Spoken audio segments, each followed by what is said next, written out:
Pensez-vous que l'homosexualité est une maladie qui peut et qui doit être guérie? Si c'est le cas, vous n'êtes pas seul à penser comme ça. Depuis quelques années, les homosexuels sont devenus plus visibles. On avait l'impression qu'ils étaient mieux acceptés. Eh bien, imaginez-vous donc en plein cœur du quartier gay de Montréal, il y a un regroupement religieux qui prétend que la prière peut guérir du cauchemar de l'homosexualité. Nous avons rencontré 3 hommes qui sont convaincus d'être des ex-homosexuels. Ce rhumatisme doit partir immédiatement. Dans le nom de Jésus-Christ de Nazareth, quitte ces gens.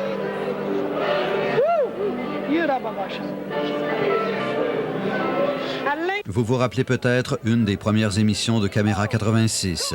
On découvrait alors l'église Vie et Réveil du pasteur Alberto Carbone. Cet homme nous présentait ce qu'il appelait des guérisons miraculeuses et des témoignages de délivrance.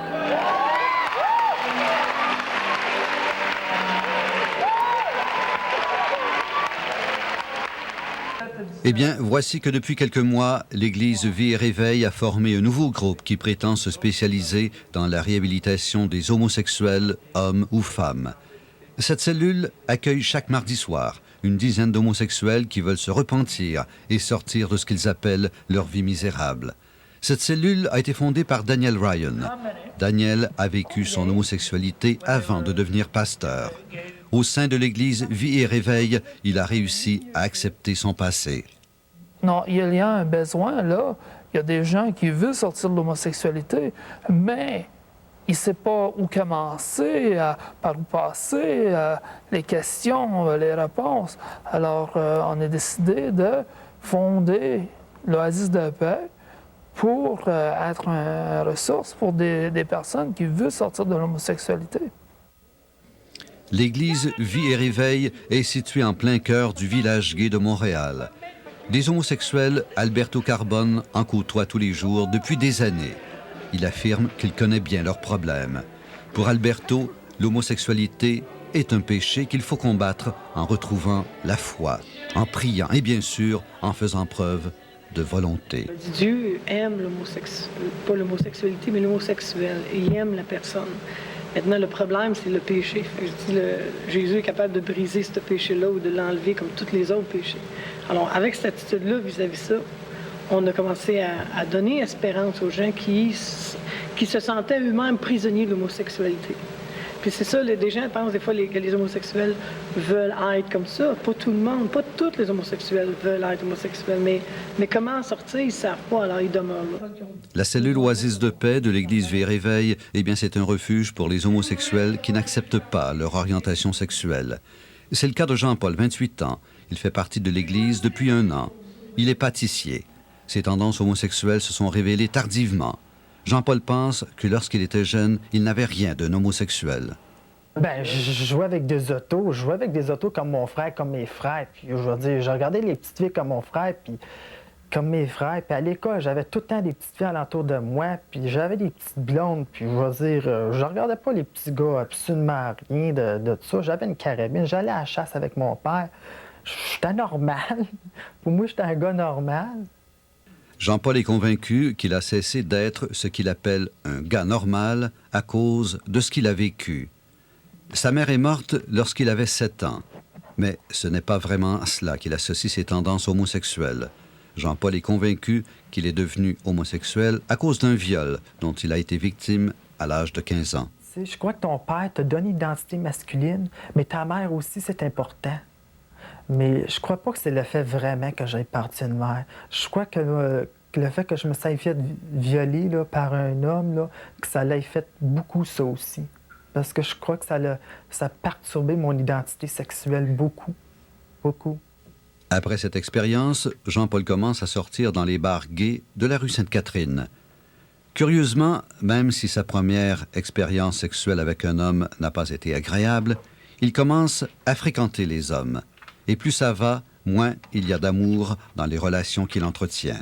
Moi, c'était plutôt la drogue. Il y avait presque pas un soir, je sortais pas en fumant 2-3 joints. Puis des fois, les fins de semaine, c'était à la côte. Puis je me tenais aussi beaucoup dans ça. Ça me tenait, ça. La drogue, ça tenait à foncer plus dans l'homosexualité parce que je m'acceptais pas. J'avais honte de le dire aux mots. Je le disais pas à personne. Je le cachais même à ma famille que j'avais des tendances vers ça puis que même j'avais un chum parce que j'avais honte de ça. Je trouvais pas ça correct.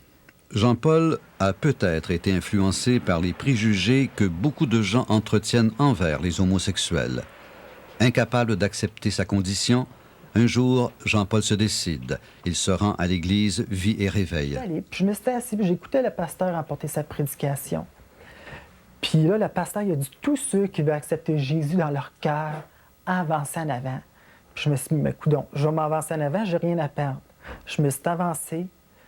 Et puis, il s'est passé quelque chose d'extraordinaire. J'ai simplement mis la main sur lui, mais j'ai senti l'Esprit de Dieu. Je prends le contrôle maintenant. Lors de sa première visite à l'église, Jean-Paul affirme qu'il a vécu une expérience très particulière. Il a eu l'impression d'être envahi par Dieu. Selon lui, Dieu était venu le délivrer de son homosexualité. J'ai dit, Jésus, délivre-moi, je t'accepte dans mon cœur, délivre-moi de l'homosexualité, de la drogue, délivre-moi de ça. Puis là, j'ai senti, là, je peux pas t'expliquer, là. Là, il me lâche la main, je tremblais, là. C'était capoté l'expérience. Je suis mis les yeux rouges, là, puis là, j'ai compris que j'étais rempli de la présence de Dieu, rempli de son Saint-Esprit, que Jésus était venu me laver dans son sang, que Jésus était mort pour moi, il est mort sur la croix, il a versé son sang pour moi, puis que là, il m'avait lavé dans son sang, je l'avais accepté dans mon cœur. J'ai compris bien des choses.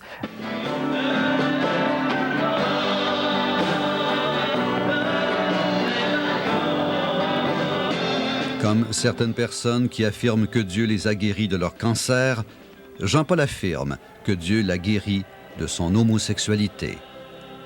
Il y a 3 mois, Jean-Paul a vécu une expérience qu'il interprète comme un signe de guérison. Il a découvert qu'il pouvait être attiré par les femmes. Je suis plus porté à les regarder. Puis ça, je l'ai remarqué, il y a 3 mois.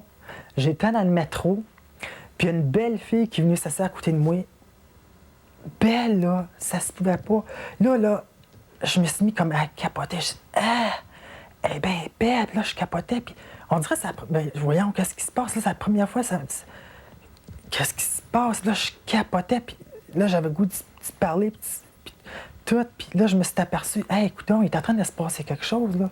Je commence à être vraiment à t'attirer vers les femmes. Jean-Paul est convaincu que Dieu l'a instantanément guéri de son homosexualité. Cependant, tous les membres de la cellule Oasis de paix ne vivent pas les choses comme ça. Martin a 31 ans. Il est membre de l'Église depuis 2 mois seulement. Chez lui, rien de miraculeux. Présentement, comme s'il suivait une thérapie, il essaie de se libérer de son attirance vers les hommes. Il essaie de contrôler ses pulsions en priant Dieu. Je sais qu'il est là. Je ne sais pas encore comment l'atteindre tout à fait. Je suis dans l'apprentissage. J'apprends à prier, j'apprends à prier. C'est déjà beau. Martin affirme qu'il est lui aussi devenu homosexuel à cause d'une expérience vécue à l'âge de 13 ans. Il fait alors une fugue. Un automobiliste le fait monter dans sa voiture et lui propose d'avoir des relations sexuelles avec lui. Martin prétend qu'il a accepté parce qu'il était attiré par l'inconnu. Un peu plus tard, de retour chez ses parents, il aurait réalisé ce qui venait de se passer. Très du nouveau. Puis on s'est ramassé dans un dépotoir, puis ça s'est fait là. Un décor romantique. Je ne l'ai jamais oublié, celui-là non plus. Non, pas du tout. J'étais très consentant. Très consentant. Mais je suis rentré à la maison, puis je me suis lavé pendant 45 minutes, par exemple. Je trouvais ça dégueulasse après.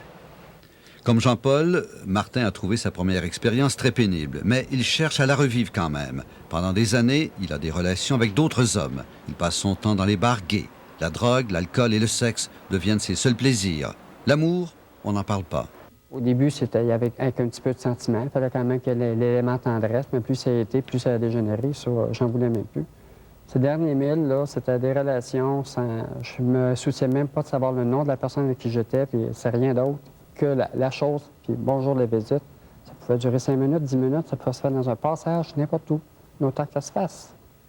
Alors qu'il y a encore beaucoup d'homosexuels qui font des efforts pour accepter leur orientation sexuelle, Martin, lui, lutte pour s'en délivrer. Il consulte des psychologues, des psychiatres et finalement, il se retrouve à l'église Vie et Réveil. Aujourd'hui, il ne prétend pas qu'il est guéri, mais il sent que son attitude change. Il y a un mot que j'emploie, je dis plus je suis gay, je dis j'étais. J'ai commencé à le mettre au passé. Quand je viens à la cellule maintenant, c'est que j'ai à apprendre, j'ai encore beaucoup de choses à apprendre, tant au niveau liturgique qu'au niveau spirituel. J'ai beaucoup de choses à apprendre dedans. J'ai à cœur d'en apprendre beaucoup aussi. Ben, j'aime ça. J'en mange de ce sang-là. Je peux pas dire que je dis oui, j'accepte le Seigneur. Si le coup, je commence à le ressentir là, après 2 mois, je commence à ressentir ça, puis j'y crois maintenant. Je peux pas dire je commence, j'y crois maintenant. Je suis un affirmatif là-dedans. Le pasteur Daniel Ryan, fondateur de la cellule Oasis de paix, prétend qu'il est un ex-homosexuel. Il est convaincu que les homosexuels peuvent arriver à se guérir de leurs désirs en se tournant vers Dieu et en fréquentant des homosexuels qui seraient eux-mêmes guéris. Quand tu arrives, puis tu vois que il y a de l'espoir, qu'il y a des personnes qui sont sorties de l'homosexualité, puis que oui, tu peux leur parler, puis oui, ils sont heureux, oui, ils sont mariés, oui, ils ont des familles, puis tu sais, ça marche, puis tu le vois. Aujourd'hui, le pasteur Ryan est marié. Il a rencontré sa femme Sylvie il y a 4 ans quand il a fait son entrée dans le temple d'Alberto Carbone. Sylvie l'aide dans la mission qu'il s'est donnée, sauver les homosexuels. Elle connaît le passé de son mari et elle lui a tout pardonné. La Bible dit qu'à celui qu'on pardonne beaucoup, il peut pardonner beaucoup. Celui à qui on pardonne peu, peut pardonner peu. Ça fait que moi, étant donné que j'ai été pardonné beaucoup, je suis capable de pardonner beaucoup. Alors son passé, pour moi, c'est une chose qui est passée, puis c'est facilement oublié. Selon le pasteur Ryan, Sylvie est un cadeau du ciel en échange de sa conversion à l'hétérosexualité. C'est une façon de voir les choses, bien sûr. Mon mariage avec Sylvie, pas de mots. C'est super. J'ai jamais été si heureux. En s'abstenant d'avoir des relations, un pasteur oublie-t-il sa sexualité? De la même façon, un homosexuel oublie-t-il son homosexualité en évitant d'avoir des rapports? Nous avons demandé à nos hommes s'ils avaient encore les mêmes orientations sexuelles qu'avant. Non, ça sert à rien que je me retourne là, tu sais. Même cet été, je suis allé me baigner à la piscine, puis il y avait des beaux gars, tout ça, mais je me disais, non, c'est ça. T'as plus aucune tentation? Oui, j'en ai encore des tentations. Ah oui, j'en ai encore des tentations. Puis je crois que je vais en avoir toute ma vie. Mais sais-tu quoi? Jésus est là, puis il me remplit de sa présence. Jean-Paul a encore les mêmes désirs qu'avant, mais il réussit à se contrôler en se tournant vers Dieu. Martin, lui, se sent encore très fragile. Il se méfie de ses désirs qui reviennent de façon cyclique. Évidemment, j'ai peur des tentations. Ça serait te mentir de te dire que je serais plus exposé à ça, bien sûr. Il y a des cycles lunaires, il faut croire, comme les femmes en ont. Moi, j'ai des cycles là, qui viennent périodiquement, là, puis que je suis plus tenté que d'autres moments, c'est physique. C'est même plus mental, parce que maintenant, j'ai réalisé qu'avec... même en me forçant, c'est sorti de ma tête, je pense pas. Martin essaie de ne pas penser aux tentations, mais le pasteur Ryan y pense pour lui. Il prétend qu'il est important de parler de tout cela durant les rencontres de la cellule Oasis de paix. On parle, ici à l'Oasis, de les tentations, de les chutes. Oui, il y a des fois qu'on va manquer, mais c'est pas le nombre de fois que tu tombes, c'est le nombre de fois que tu te relèves. Les homosexuels de la cellule Oasis de paix se sentent délivrés. Ils vivent leur cheminement entourés de gens qui ont les mêmes croyances qu'eux. Et ils pensent qu'ils ont eu le dessus sur ce qu'ils considèrent comme une maladie. Dans ses jambes, au nom de Jésus, dans son corps, c'est comme que Dieu n'est possible. Alberto Carbone prétend que Dieu peut guérir les paralytiques et les homosexuels. La prochaine fois que nous le rencontrerons, nous lui demanderons si Dieu a inventé la maladie pour jouir du pouvoir de la guérir.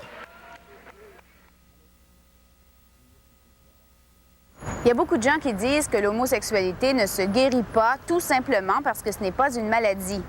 Il y a une différence entre se guérir de l'homosexualité et ne pas consommer son homosexualité.